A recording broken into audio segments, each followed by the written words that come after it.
بسم الله الرحمن الرحیم. د دې ویډیو بحث په دې باندې دی چې احساساتي وړتیاوې څه شی دي. ایموشنل انټیلیجنس، احساساتي وړتیاوې. موږ په خپل ټولنه کې بېلابېل خلک پیژنو، سیاسیون پیژنو، شاعران پیژنو، هغه کسان چې په څو ژبو پوهېږي هغوی پیژنو، ساینسدانان پیژنو، مقاله لیکونکي، کتاب لیکونکي، ناول لیکونکي پیژنو. خو مونږ باید په خپل ټولنه کې دې څنګه چې دومره خلک پیژنو، باید هغه کسان هم وپیژنو چې هغوی احساساتي وړتیا وچاته دی، هغوی په خپل احساساتو باندې غالب دي. د دې ویډیو بحث په دې باندې وي چې هغه کوم مهارتونه دي چې خپل د هغوی په واسطه مونږ خپل احساساتي وړتیاوې پیژندلی شو، خپل احساساتي وړتیاوې کنټرولولی شو، او د هغوی لپاره کومې ستراتیژۍ مونږ لرو تر څو مونږ خپل احساساتي وړتیاوو ته لار رشد ورکړو. په کوم ملک چې موږ اوسېږو، ما په شمول اوسېدونکي د احساساتو په هغه اوج کې دي. حتی موږ د هېواد یو ولسمشر هم د احساساتو له کبله خپل حکومت یا خپل نظام او خپل سیستم په داو برابر کړ. کله چې موږ د احساساتي وړتیا خبره کوو، نو موږ څلور مهارتونه تر بحث لاندې نیسو. اول، د خپل ځان خپل شخصي احساسات پیژندل. دویم، خپل شخصي احساساتو مدیریت کول. دریم، ټولنیز احساسات پیژندل. او څلورم، خپل اړیکې تنظیمول. کله چې موږ د خپل شخصي احساساتو د پیژندلو خبره کوو، نو دا د یوې ورځې بحث نه دی، دا د 2 ورځو بحث نه دی، دا یو دوامداره پروسه دی. دا داسې دی کله چې یو څوک غواړي د پیاز هستې ته ورسیږي، نو د پیاز مختلفې پردې باید لرې کړي چې بالاخره د پیاز هستې ته ورسیږي. نو که چیرته یو څوک غواړي چې خپل احساسات وپیژني، نو هغې لپاره باید دی مسلسل ډول باندې کار وکړي، یو څو میاشتې، یو کاله پورې، چې هغه پوه شي چې دی په کومو حالاتو کې، د چا په مقابل کې، د کومو ننګونو په مقابل کې څه ډول احساسات ښیي. دویم، د خپل احساساتو مدیریت. یو ځل چې موږ خپل احساسات وپیژندل، بیا باید هغه احساسات باید مدیریت کړو. د چا په مقابل کې څه ډول خبره وکړو، د کومو حالاتو په مقابل کې څه ډول برخورد وښیو. که چېرته د روحي فشار لاندې راځو، په هغه حالات کې باید خپل ځان ونه بایلو، څه شی باید وکړو. دریم، ټولنیز احساسات پیژندل دي. مخکې که موږ په افغانستان کې ژوند کوو، نو موږ همسایګان کیدای شي د یو قوم سره تړلي خلک شاید وو، ولې اوس موږ په افغانستان کې چې ژوند کوو، په اداراتو کې موږ ژوند کوو، موږ سره مختلف خلک سره کار لري. یا موږ نن سبا یوازې په افغانستان پورې محدود شوي نه یو، موږ د افغانستان څخه د باندې سفرونه کوو، نور نړۍ ګورو. نو دې لپاره چې موږ باید په هم داخلي کچه هم بهرنۍ کچه خپل احساسات ښه تنظیم کړی شو، باید د خپل ټولنې یا خلک چې موږ شاوخوا ژوند کوي د هغوی په احساساتو باندې پوه شو چې هغه خلک په کوم وخت کې څه ډول احساسات ښیي. که د هغوی د قهر په وخت کې، د هغوی غصې په وخت کې، روحي فشار په مقابل کې، کله چې ناکامیږي، کله چې خوشحاله وي، کله چې ترقي کړې وي، څه ډول احساسات ښیي. هغه احساسات باید موږ څه کړو، وپېژنو. او آخري خبره دا دی چې کله چې موږ خپل احساسات وپېژندل، خپل احساسات مو مدیریت کړل، ټولنیز احساسات مو وپېژندل، د بېلابېلو خلکو احساسات مو وپېژندل، د دغو 3 مهارتونو په نظر کې نیولو سره موږ باید خپلې اړیکې تنظیم کړو، چې د نورو خلکو سره خپلې اړیکې، د نورو قومونو سره خپلې اړیکې، د نورو مامورینو سره خپلې اړیکې، په نورې نړۍ کې خپلې اړیکې څنګه تنظیم کړی شو. اوس د هر مهارت لپاره زه تاسو لپاره 5 ستراتیژۍ لرم. ما نوم سمیع الله ایلام دی، او ما هڅه به دا وي چې زه دغه ماډرن منیجمنت او د بزنس سره تړلي موضوعات چې په نورې نړۍ کې ډیر زیات ګرم دي، د خلکو د دلچسپۍ سبب شوي، هغه تاسو ته په ساده پښتو کې وړاندې کړی شم. نو ما هیله به دا وي چې ما دغه موضوعات چې دي هم خپله ورڅخه ګټه پورته کړئ، او هم یې له نورو دوستانو او ملګرو سره شریک کړئ. راځو د سیلف اویرنس لپاره په ستراتیژۍ باندې بحث کوو. یو سړی باید خپل ځان څنګه وپیژني، خپل احساسات څنګه وپیژني. کله چې موږ د سیلف اویرنس بحث کوو، دلته موږ د احساساتو پیژندل ده. لکه یو سړی باید خپل احساسات څنګه وپیژني. اوله ستراتیژي دا دی چې ته باید خپل ځان تحلیل کړې، او هم د نورو څخه فیډبک واخلې چې ښه زه چې کله خبرې کوم دا غږ مې خو ډېر زیات اوچت نه وي. زه چې خبرې کوم دا خو د غالمغال په څیر باندې نه معلومیږي. تېره هفته ما چې په میټینګ کې برخه اخیستې وه هلته هغې ما تصامیم خو ډېر زیات احساساتي نه وو. نو اوله ستراتیژي دا دی چې ته باید خپل ځان په خپله تحلیل کړې او په دویم قدم کې ته باید د خپلو همکارانو څخه فیډباک واخلئ چې هغوی تا د احساساتو په اړه څه نظر لري. دویمه خبره دا ده چې یو سړی باید د خوشحاله طبیعت او خراب طبیعت تر اغیز لاندې رانشي. خوشحاله طبیعت او خراب طبیعت اغیز څه معنا لري؟ کله چې یو سړی ډیر زیات خوشحاله وي نو هغه ډیر عجیب و غریب تصامیم نیسي چې بیا وروسته د هغو تصامیمو له کبله چې شوي پښیمانه وي. لکه یو سړی واده ته تللی دی او واده کې ډېرې زیاتې ښځې ولیدلې نو هلته یو ښځې باندې لاس کېښوده چې زه غواړم دا خپلې مور ته وښیم چې دا ما ته چې څه کړي دسمالې راوړي. خو کله چې هلته خپل تصمیم ونیو خپله پرېکړه یې وکړله عموما تاسو به لیدلي وي چې واده ته کله چې ښځې راځي هغوی میکاپ کوي آرایش کوي ښکلې جامې اغوندي هلته ټولې ښځې ښکلې ښکاري. نو په ودونو کې تصمیم نیول چې دي هغه کله کله چې شی کېږي وروسته ورباندې پښیمانه کېږي. کله کله یو سړی چې دی طبیعت خراب وي موډ خراب وي نو که هغه رئیس وي یا عمومي مدیر وي نو د خپل هغه خراب طبیعت له وجې چې نن یې لري دوه کسان برطرفوي یا دوه کسانو ته چې دی سپکې سپوري وایي یا چې دی هغوی ته داسې یو ضرب الاجل ورکوي چې هغه واقعي نه دی. خو کله چې هغه قهر او غوسه کېنستله بیا وروسته چې شی کوي چې خپل ځان تحلیل کړي نو فکر کوي چې هغه کوم تصامیم چې نیولي دي هغه چې شو غلط تصامیم. دریمه ستراتیژي دا دی چې یو سړی د روحي فشار پر مهال خپل ځان وپېژني. مثلا کله چې ما باندې روحي فشار زیاتېږي نو زه د خوب تر حملې لاندې راځم، خوبولی کېږم، زه مجبور یم چې خوب وکړم. نو اوس زه نه پوهېږم چې تاسو کله د روحي فشار لاندې راځئ تاسو څه ډول عکس العمل ښیئ؟ چیغې وهئ، غالمغال کوئ، لوښي ماتوئ، معده مو فعاله کېږي. نو تاسو کله چې د روحي فشار لاندې راځئ خپل عکس العملونه باید وپېژنئ چې تاسو اوس د روحي فشار لاندې یئ او څه شی باید وکړئ. او څلورمه ستراتیژي دا دی چې یو سړی باید خپل ارزښتونه وپېژني او د خپلو ارزښتونو په مقابل کې خپل احساسات وپېژني چې ښه زه په ټولنه کې کوم مقام لرم او کوم ارزښتونه لرم. لکه مثلا ما ته کله کله دوستان وایي چې تا سره غوسه خوند نه کوي، تا سره په لوړ آواز خبرې کول خوند نه کوي ځکه دا تا د ارزښتونو سره چې شی دی خلاف دی.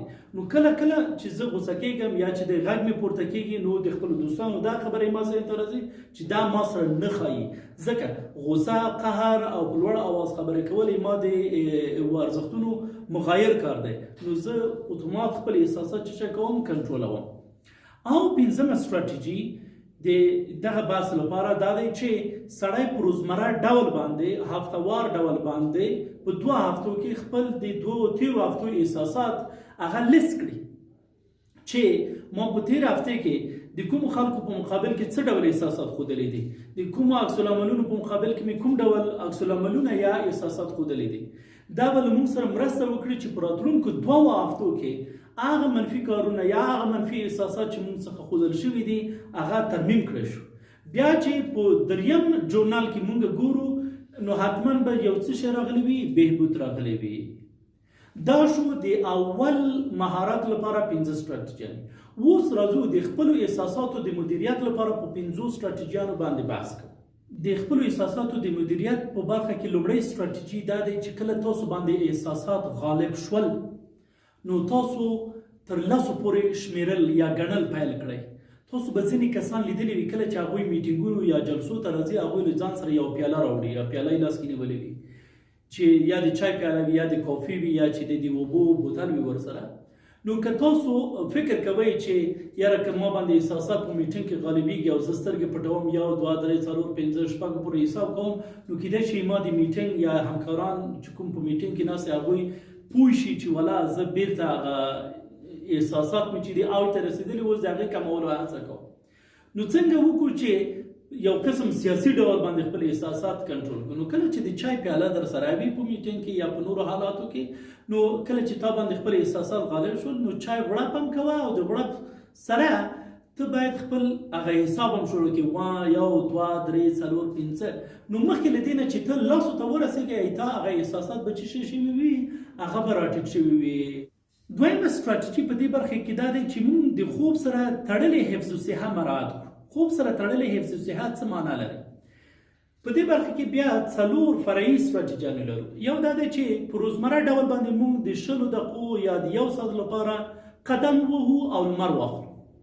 دویم دا دی خپل کمپیوټر او سره تړلي ټول کارونه هغه د خوب څخه د تګ لکه خوب ته یا د خوب کوټې ته د تګ څخه 2 ساعته مخکې باید بند کړو.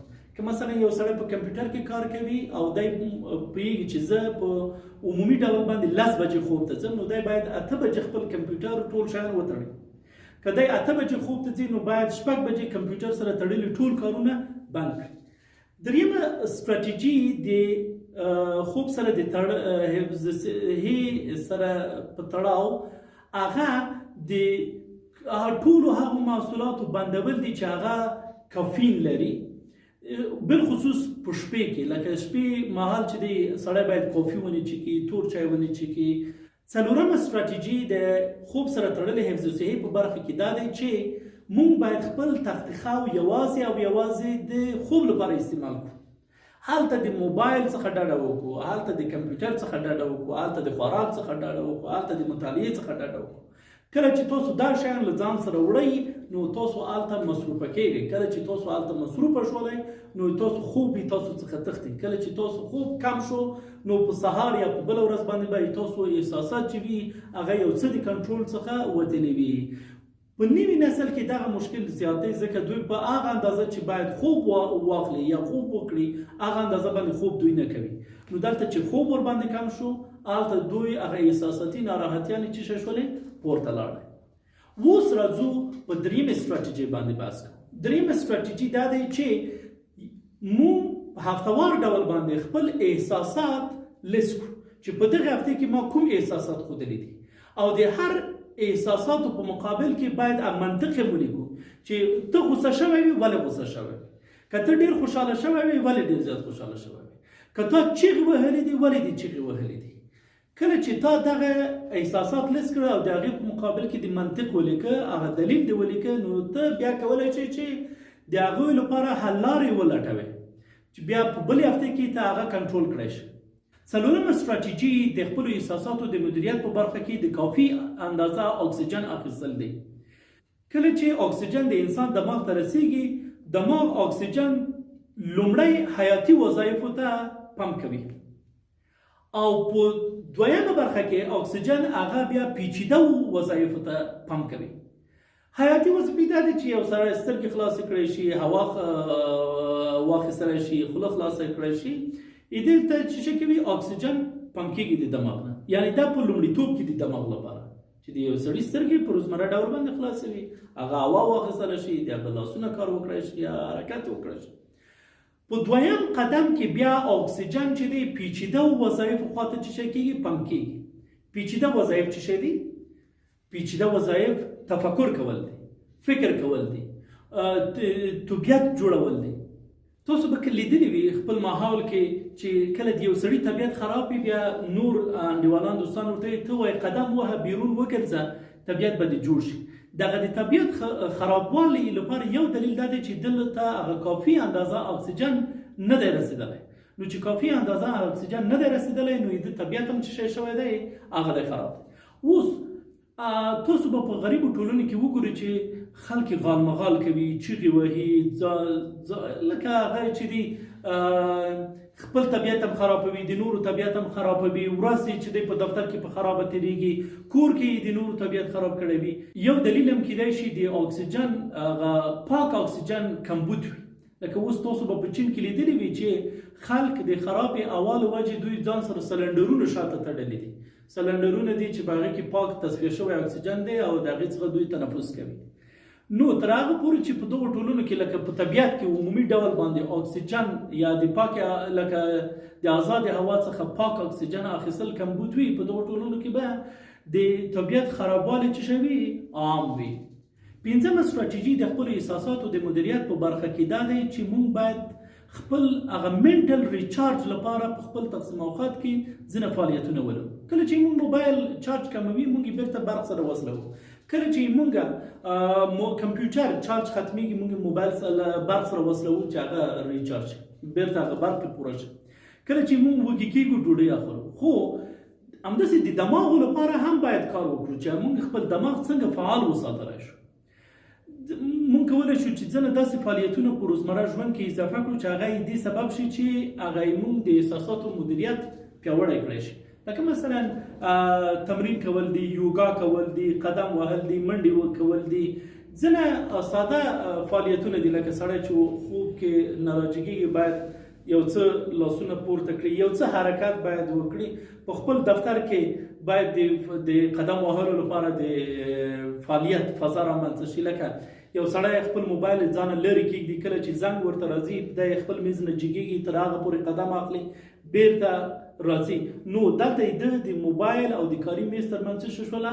فاصله رامنځته شوله او د هغې لپاره ده چې څه وکړل؟ قدم وهل. نو کله چې یو سړی قدم وهي، تمرین کوي، یوګا کوي، منډې وهي، ځینې حرکتونه کوي، نو دی څه شی کوي؟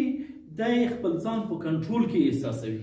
اوس راځو د دریم مهارت لپاره موږ باید 5 کومې ستراتیژیانې په کار واچوو چې موږ هغه خپل سوشل اویرنس یا موږ ټولنیزه آګاهي د احساساتو په برخه کې اوچته کړی شي. اوله ستراتیژي دا دی چې موږ باید باډي لنګویج ته متوجه اوسو. لکه د یو سړي مخ ته باید متوجه اوسو چې د هغه په مخ کې څه ډول حرکات دي. د ده دغه سمایل چې دی دا واقعي سمایل دی، د ده موسکا چې دی واقعي دی چې هسې جبرن موسکا کوي، دا چې دی سختګي وي. کله کله سړی نه غواړي خو هسې خولۍ چې وي هغه یو قسم چینګه وي، لکه یې زړه نه هغه تبسم نه وي، زړه نه هغه موسکا نه وي. دویمه ستراتیژي د سوشل اویرنس په برخه کې دا دی چې د هرې خبرې او د هر کار لپاره هغه ځای باید وپېژندل شي. که ته د خپل رئیس څخه انکریمنټ غواړې نو د هغه د انکریمنټ وخت او ځای وپېژنئ. داسې نه چې د خلکو په مخ کې د رئیس ولیده او ورته ووایي چې بس ما ته انکریمنټ راکړه. نو نه یوازې دا چې انکریمنټ به یې نه وي درکړی، بیخي د وظیفې نه به یې شړلی وي. دریم دا دی چې موږ باید خپل لیسنینګ یا دغه اورېدل چې دي د اورېدل یا غوږ نیول، یو موږ هیرینګ لرو یو لیسنینګ لرو. کله چې موږ د هیرینګ خبره کوو، د اورېدلو خبره کوو، هغه د غوږ سره تړلی دی. لکه غوږ چې دی موږ غوږ یې دې لپاره استعمالوو چې موږ هغې باندې خبرې واورو. خو کله چې موږ د غوږ نیولو خبره کوو یا د غوږ کېښودلو خبره کوو نو هلته بیا موږ احساسات چې دي داخلېږي. یعنې موږ که اورو خبره نو غوږونو سره اورو، خو که غوږ دو هغه له احساساتو سره، یعنې موږ احساسات دی چې غوږ ږدي. نو موږ د ښه غوږ نیولو لپاره ما مخکې یو ویډیو جوړه کړې ده، هغه ما په یوټیوب چینل کې موجوده ده، کولی شئ چې هغه سر نه وګورئ او هغه ستراتیژیانې چې له موږ سره د غوږ نیولو په برخه کې مرسته کوي ترې زده کړو. څلورمه ستراتیژي هغه د کلتورونو پیژندل دي. دا چې اوس موږ دفترونو کې د افریقا څخه یو سړی کار کوي، د امریکا څخه، د یوروپ څخه، د هندوستان څخه، د چین څخه کار کوي، نو موږ په کلي ډول یو څه د څه طرف ته تللي یو، د تنوع طرف ته تللي یو. لکه موږ متنوع چې لرو، ادارات لرو. نو دا چې متنوع ادارات لرو، په دغه متنوع اداراتو کې د بېلابېلو خلکو هغه احساسات څنګه وپېژنو، د هغوی کلتورونه وپېژنو، هغوی چې کوم کلمې استعمالوي، د کوم هدف لپاره یې استعمالوي. په دغو باندې باید سړی څه وکړي؟ ځان پوه کړي. پنځمه ستراتیژي د سوشل اویرنس په برخه کې دا دی چې موږ هر غونډه چې تنظیموو هغې لپاره باید مخکې نه مخکې موږ باید لیست جوړ کړو. لکه موږ کله چې غونډې کوو، کله چې موږ پارټیانې کوو، یو خو دغه د کرونا وایرس له وجې چې دی ټولې پارټیانې کینسل شولې، لغوه شولې. رمضان پارټیانې کینسل شولې، د اخترونو پارټیانې لغوه شولې، نوره د دوستانو راټولېدلو لپاره پارټیانې چې به هغه لغوه شولې. نو دغه پارټیانې دې لپاره وي چې خلک خوشحالي وکړي، خلک ترې خوند واخلي، ډوډۍ څخه خوند واخلي، د موسیقۍ څخه خوند واخلي، ټوکو ټکالو څخه خوند واخلي. هغه کسان چې راغونډ شوي دي هغې څخه لکه د هغوی د موجودیت څخه سړی خوند واخلي. خو کله کله دغه پارټیانې بې خونده شي. ځکه بې خونده شي چې کوم کسان دغې پارټۍ ته د کوم هدف لپاره راغوښتل شوي دي، هغه هدف چې دی تر اخره به راوړل نه شي، یا هغه کسان چې راټولیږي هغوی د خپل ډوډۍ لکه خپل غذا منیو لري ځان سره، یاره ما څه شی خوښیږي، خو هغه غذا بیا هلته پیدا نشي. یا کوم ډول کسان باید زموږ په پارکیانو کې موجود وي. ځینې ښه ټوکي ګپشپي کسان وي، خو کله چې کوم مجلس ته ځي او مجلس ته دعوت شوی وي او دی پکې هغه خپل د خوښې کسان پیدا نه کړي، نو د هغه ټوکې چې شي بند شي، هغه نشي کولی چې ټوکې وکړي. نو دې لپاره چې موږ پارټیانې ښې مخ ته لاړ شي، باید هڅه وکړو چې د پارټۍ کې یا غونډو کې د راټولېدونکو کسانو په هغه خوی بوی باندې ځان پوه کړو، هغوی څه شی غواړي، کوم ډول یې غواړي، هغوی کومه غذا غواړي، کوم ډول کسان باید برخه واخلي. په دې ټول باید مخکې نه مخکې څه شی شوي وي، لیست شوي وي. او دې سره تړلی یو دا دی چې موږ باید د اتاق په فضا باندې ځان پوه کړو. اتاق فضا دا دی چې یو سړی کله جلسې ته نیم ساعت ناوخته راشي، یو ساعت ناوخته راشي، نو بې له دې نه چې هغه د مجلس فضا درک کړی شي، خپلې خبرې شروع کړي یا په یو ځای کې ځان وروغورځوي، بیا د نورو د خلکو د نورو ګډونوالو د ټوکو یا د هغوی د خنداو یا د هغوی د تمسخر سبب وګرځي. نو دلته اوس خبره داسې ده چې که دغه سړي یو څه صبر کړی وای، نیم ساعت نور صبر کړی وای، ځان یې پوه کړی وای چې په دغه میټینګ کې په څه شي باندې بحث شوی دی، چا بحث کړی دی، کومه خبره شوې دی، تر څو د خبرې مسخره‌آمیز نشي، د خبرې تکراري نشي، د خبرې د خندا وړ ونه ګرځي. اوس راځو په ریلیشنشپ مینجمنټ باندې بحث کوو چې د ریلیشنشپ مینجمنټ لپاره موږ باید کومې ستراتیژیانې وکاروو چې موږ دغه د اړیکو مدیریت د نورو خلکو سره پیاوړی شي. اوله ستراتیژي په دې برخه کې د بی اوپن دی. بی اوپن نه مطلب دا دی چې موږ باید په خپلو اړیکو کې ډیر زیات څه شی واوسو، لکه پرانستي واوسو. که موږ خبرې کوو، که موږ چېرته ځو، که موږ کوم کار کوو، هغې په باره کې باید موږ همکاران خبر وي. ځکه په دفترونو کې چې کوم کارونه موږ کوو دا استخباراتي ادارې نه دي، دا چې دي تجارتي ادارې دي یا خیریه ادارې دي، او په دغو اداراتو کې چې دي د بوسو لاندې که اوبه تېرې شي نو دا بیا کاروبار صدمه پیدا کوي. ما یو ویډیو په سرینواستا باندې جوړه کړې ده. دا یو هندي بیلیونیر دی. دی وایي چې زه حتی ډاکټر ته هم ځم، زه خپل ټول معلومات چې دي له خپلو بزنس پارټنر سره شریکوم. هغه ځکه شریکوم چې دوی په ما باندې شک ونه کړي چې والا سرینواستا چې دی د کومې پټې معاملې لپاره کیدای شي چېرته تللی وي. دویمه ستراتیژي هغه د میکس سیګنلز نه ورکول دي. میکس سیګنل څه معنا لري؟ لکه ایمون گفتار او کردار دواړه باید سره برابر وي. تاسو به دغه د قرنطین په ورځو کې د دولتي کسان لیدلی وي چې دوی به په تلویزیونونو کې موږ ته دغه پیغامونه راکول چې موږ باید قرنطین مراعات کړو، په کورونو کې پاتې شو. خو دوی خپله خلکو ته لاسونه هم ورکول، په غونډو کې هم ګډون کوو. حتی ډېر ځوانان وو چې هغه موږ ولیدل چې هغوی حتی هغه د کرونا سره تړلي اعلاناتو برخه وو، د هغې لپاره یې کمپاین کوو. خو دوی خپله په ډېرو غټو پارټیانو کې څه شی وکړل، ګډونونه وکړل. نو دلته خلک دوه زړي شول چې ښه اوس یې تا د هغه پیغام خبره واورو، ومنو چې په تلویزیون کې دې کړی وو، یا په ټولنیزو رسنیو کې تا عکسونه چې دي په کوم یو باندې باور وکړو. موږ ته د قرآن پیغام هم دا دی چې لما تقولون ما لا تفعلون. هغه شیان ولې وایي چې عمل نه پرې کوئ.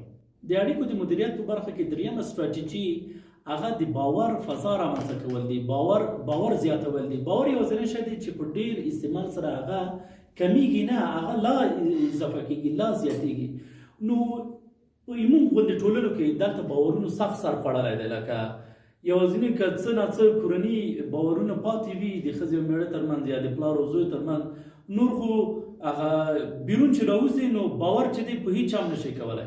که مثلا تا د ښه نیت له وجې یو سړی په موټر کې راسپور کړی وي، هغه در باندې توپانچه راویستلی دی. که هغه مثلا تا یو چا سره د مرستې په موخه لاس وکړی دی، هغه در باندې څه کړی دی، یو غلط اقدام یې کړی دی.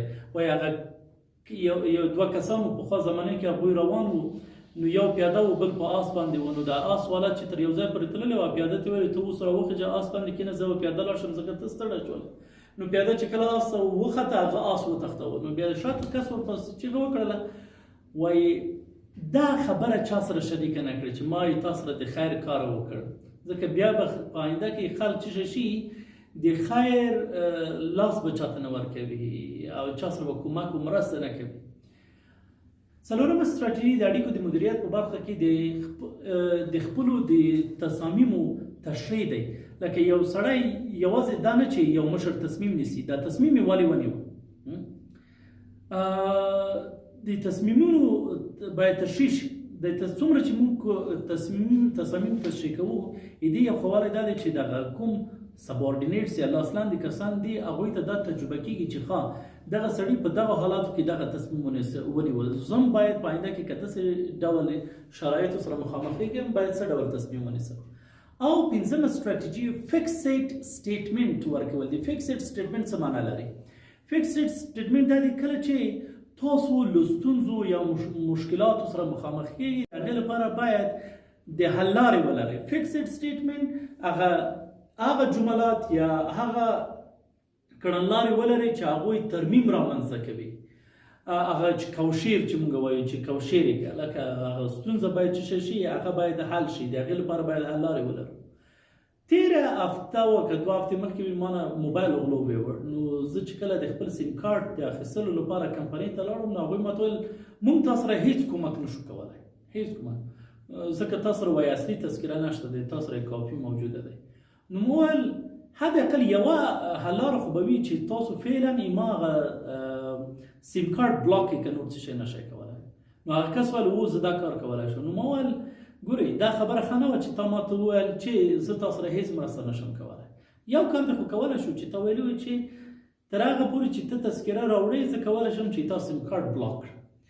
دغه د ټراول ایجنټانو یو ښه کار دا دی چې کله پرواز لغوه شي یا تاسو خپل سیټ له لاسه ورکړئ یا چې دی تاسو ناوخت میدان ته لاړ شئ، دوی بیا نو تاسو ته حل لارې راوباسي. تا به په سبا پرواز کې ولیږو، تا ته به دغه سیټ درکو، تا باندې یو څه جریمه راځي، خو ته کولی شې چې خپل پرواز څه شی کړې، خپل پرواز ته ادامه ورکړې. نو ښه خبر دا وي چې د اړیکو د ساتلو لپاره موږ له ځان سره ترمیمي جملې ولرو. زه غواړم چې خپل دغه نننۍ دغه ویډیو چې شی کړم راخلاصه کړم. نو احساساتي وړتیا د نن ورځې بحث دی. ادارات ورباندې ډېر زیاتې پیسې مصرفوي چې خپلو مامورینو ته په دې برخه کې ټرینینګونه ورکړي. کله چې موږ د احساساتو د پیاوړتیا خبره کوو، نو موږ باید 4 مهارت وپېژنو. خپل احساسات پېژندل، د خپلو احساساتو مدیریت، د خپلو احساساتو ټولنیز احساساتو پېژندل دي، او د دغو 3 مهارتونو څخه په استفادې اړیکو مدیریتول دي. په دویمې ویډیو کې زه په دې بحث کوم چې هغه کسانو نښې نښانې کومې دي چې د هغوی احساساتي وړتیا ټیټه دی.